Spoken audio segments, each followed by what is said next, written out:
DNA मित्रों, पिछले एक हफ्ते से देश के अलग अलग राज्यों में, अलग अलग शहरों में आई लव मोहम्मद के नाम पर लगातार विरोध प्रदर्शन किए जा रहे हैं। लोगों को भड़काया जा रहा है, उकसाया जा रहा है। कई जगहों पर हिंसा की जा रही है। छोटे छोटे बच्चों को जबरन सड़क पर उतारा जा रहा है। पुलिस वालों को हाथ काट लेने की धमकी दी जा रही है। और इस सब के बीच सबसे बड़ी बात यह कि कानपुर से शुरू हुआ यह मजहबी विवाद अब कराची तक पहुंच गया है। आज आपको यह पता चलेगा कि कैसे पाकिस्तान में आई लव मोहम्मद ट्रेंड कर रहा है। सोचिए, मामला हिंदुस्तान का है, लेकिन जहर पाकिस्तान से भी फैलाया जा रहा है। भारत के आंतरिक मामलों से पाकिस्तानी कट्टरपंथियों का कोई मतलब नहीं होना चाहिए, लेकिन इनका मकसद भारत में मजहब के नाम पर दंगा कराना है। इन्हें मुस्लिमों को हिंदुओं से लड़वाना है। यह वही पाकिस्तान है जिसने सिर तन से जुदा का नारा दिया।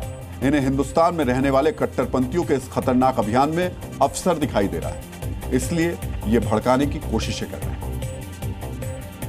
वहां के कट्टरपंथी आग में घी डालने का काम कर रहे हैं और यहां मौजूद कुछ लोग बाकी लोगों को मजहब के नाम पर बरगला रहे हैं, भड़का रहे हैं, सड़कों पर उतार रहे हैं।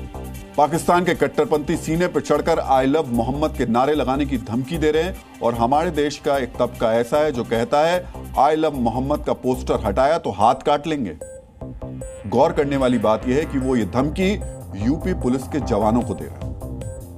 बच्चों के बाद गिरा बच देंगे आप। मैंने कहा अगर करा के हाथ काट लूंगा, बच्चों के बाद गिरा बच देंगे आप।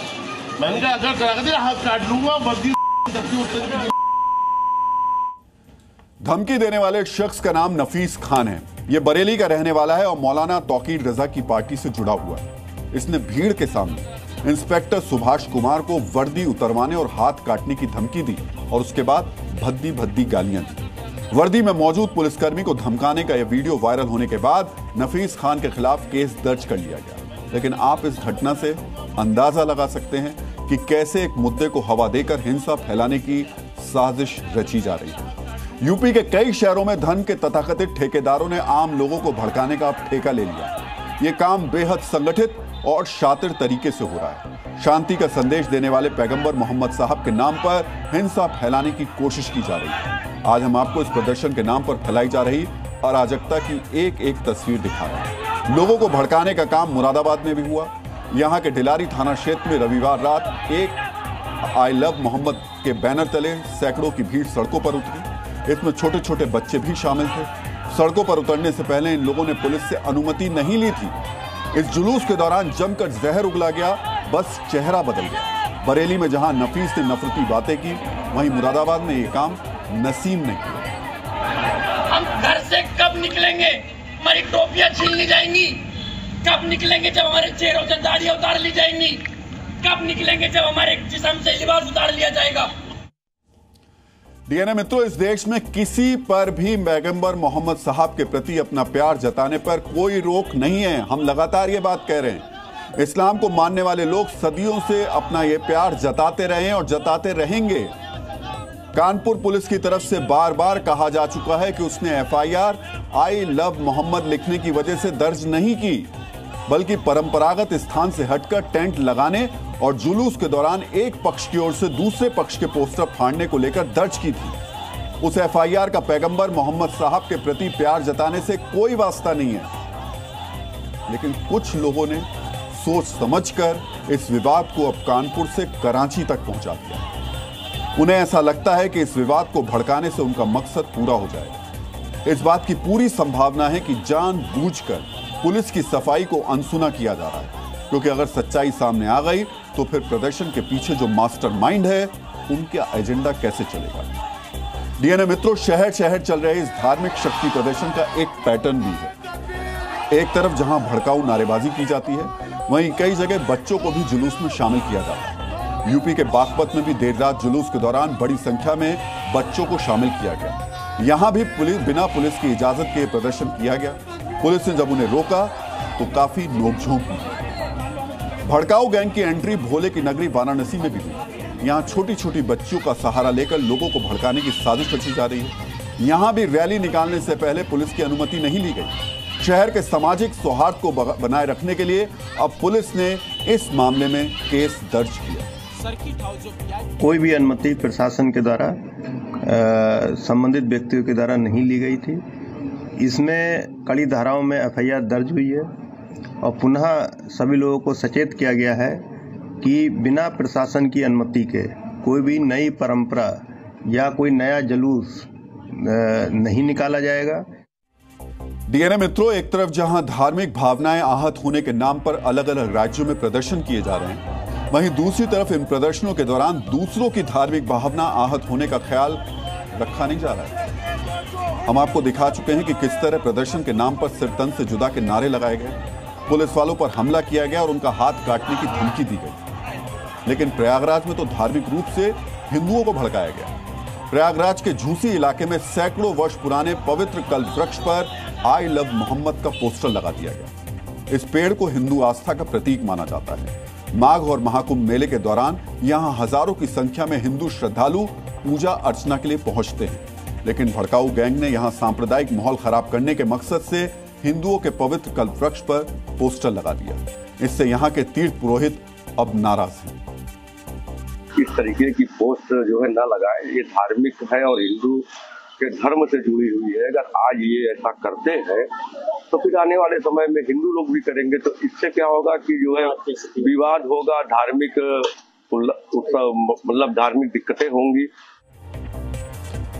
हालांकि बाद में पुलिस ने कल्प वृक्ष से पोस्टर हटा दिया और पोस्टर लगाने वाले अराजक तत्वों की तलाश में जुट गई। लेकिन इस घटना ने भड़काऊ गैंग के असली मकसद के बारे में बता दिया। ये लोग प्रदर्शन के नाम पर क्या करना चाह रहे हैं, प्रयागराज की घटना साफ तौर पर इसके बारे में बताती है। डीएनए मित्रों, कानपुर से कराची तक पहुंच चुके इस विवाद को आप सामान्य घटना की तरह बिल्कुल मत देखिए। इसमें उन्मादी नारे लगाए जा रहे हैं, छोटे छोटे बच्चों को मोहरा बनाया जा रहा है, उन्हें सड़क पर उतारा जा रहा है, भीड़ का हिस्सा बनाया जा रहा है, उन्हें तनाव फैलाने के मकसद से जोड़ा जा रहा है, धर्म के नाम पर नौजवानों को भड़काया जा रहा है, देश का माहौल खराब किया जा रहा है। इस तरीके की भीड़ आमतौर पर खतरनाक होती है क्योंकि यह भीड़ अनियंत्रित भीड़ है। वैसे प्रदर्शन के नाम पर उपद्रव फैलाने वालों पर उत्तराखंड पुलिस ने नकेल कसी है। कल से काशीपुर में बुलडोजर चलाया जा रहा है। काशीपुर के अली खान इलाके में पिछले 2 दिनों के दौरान 120 से ज्यादा घरों के अवैध निर्माण को तोड़ा गया है। कल पहले दिन लगभग 50 घरों पर कार्रवाई की गई और आज करीब 70 घरों के अवैध निर्माण को तोड़ दिया गया। माहौल बिगाड़ने के बाद प्रशासन पूरी तरीके से सख्ती के मूड में नजर आ रहा है।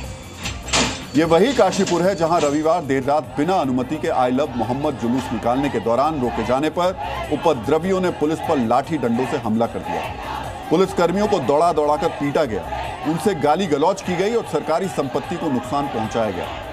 इस घटना का वीडियो सोशल मीडिया पर वायरल होने के बाद पुलिस ने अब कड़ी कार्रवाई का फैसला लिया। पहले 15 आरोपियों को गिरफ्तार कर जेल भेजा गया और उसके बाद प्रशासन ने उपद्रव की जगह पर बुलडोजर चलाकर अतिक्रमण हटाया। बुलडोजर चलाकर प्रशासन ने साफ संदेश दिया कि दंगा करने वालों को किसी भी कीमत पर बख्शा नहीं जाएगा। पुलिस बाकी फरार आरोपियों की भी तलाश में जुटी हुई। कानून को तोड़ने की किसी को भी कोई इजाज़त नहीं है। किसी को इतना अधिकार नहीं है कि कानून अपने हाथ में ले और वहाँ पर अराजकता फैलाने की कोशिश की है, तोड़फोड़ की गई है। पुलिस ने अपनी कार्रवाई की है और उनकी शिनाख्त की जा रही है। जो भी इसमें दोषी हैं, जो लोग पकड़ में आ गए हैं वो ठीक है, जो पकड़ में नहीं आए उनके खिलाफ भी कठोर कार्रवाई होगी। इस बीच उपद्रव करने वालों के खिलाफ मुस्लिम समाज के लोग भी सामने आ रहे हैं। उनका भी मानना है कि युवाओं को भड़काया गया और शहर को जलाने की कोशिश की गई। चंद लोगों की वजह से जो लोग अपनी खराब राजनीति के माध्यम से अपनी राजनीति करना चाहते थे, क्योंकि आज तक काशीपुर में ऐसा कभी कोई माहौल खराब होने की बात किसी मुस्लिम समाज के जो लोग लोकल रहने वाले उन्होंने कभी नहीं। वो सब लोग सभी समाज के साथ मिलकर रहने का काम करते हैं। तो ऐसा कभी नहीं हुआ कि किसी पर्टिकुलर किसी एक चीज को लेकर के खराब किया गया। गुजरात के गोधरा में भी हिंसा करने वालों के खिलाफ सख्त कार्रवाई की गई। यहां आरोपियों को गिरफ्तार करने के बाद उनका जुलूस निकाला गया। जिन लोगों पर 3 दिन पहले पुलिस थाने को निशाना बनाने का आरोप है वो ठीक से अब चल भी नहीं पा रहे। गोधरा में एक सोशल मीडिया इन्फ्लुएंसर को समझाने के लिए पुलिस ने थाने में बुलाया था, लेकिन इसे ऐसे पेश किया गया कि पुलिस ने आई लव मोहम्मद की रील की वजह से सोशल मीडिया इन्फ्लुएंसर को पीट दिया। इसके बाद थाने में पहुंची भीड़ ने तोड़फोड़ की।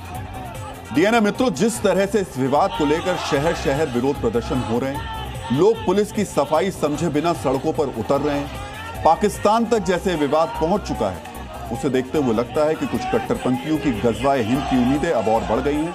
उन्हें लग रहा है कि भारत में दंगा भड़काने का मंसूबा पूरा हो सकता है। यही कट्टरपंथी मुस्लिम नौजवानों को सड़कों पर उतरने के लिए अब भड़का रहे। लोकतंत्र में प्रदर्शन का अधिकार हर किसी को है, लेकिन प्रदर्शन के भी कुछ नियम कानून होते हैं। ऐसा नहीं है कि आप बिना पुलिस की अनुमति के कहीं भी प्रदर्शन कर लेंगे। ये नहीं हो सकता कि आप रात के समय अचानक सड़कों पर उतर जाएं। ये कहीं से भी सही नहीं है कि आप विरोध प्रदर्शन में छोटे छोटे बच्चों का इस्तेमाल मोहरे की तरह करें, पुलिस वालों को हाथ काटने की धमकी दें।